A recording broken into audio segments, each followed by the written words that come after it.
સાવલી ખાતે ચૂંટણી પૂર્વે મતદાન મથકનો પોલિંગ સ્ટાફ માટે તાલીમ સભાનું આયોજન કરવામાં આવ્યું. આવનારી ચૂંટણીઓને ધ્યાનમાં રાખીને સાવલી સેવા સદન ખાતે મતદાન મથકનો પોલિંગ સ્ટાફ માટે તાલીમ સભાનું આયોજન કરવામાં આવ્યું.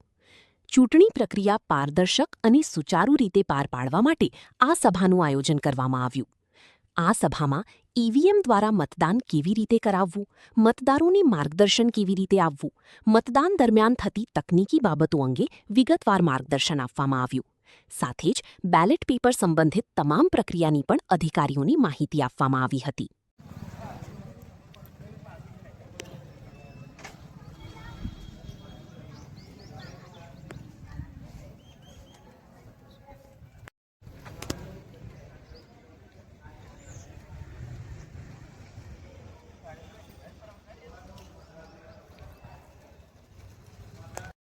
એટલે થોડું ધ્યાન રાખજો.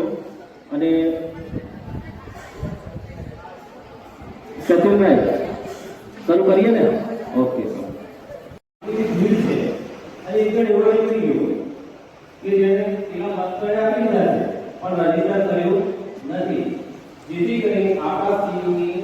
યોજના બટન આગળ મૂકવા માટે,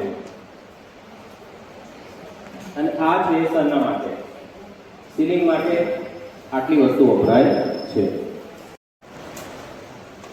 90 મિનિટ પહેલા લાસ્ટ મીટિંગમાં આપણે ચર્ચા કરી હતી, બરાબર છે, કે એજન્ટની કેટલો ટાઈમ વેઇટ કરવાની છે, અને એજન્ટ એક જ આવે તો પણ 15 મિનિટ વેઇટ કરવાની છે.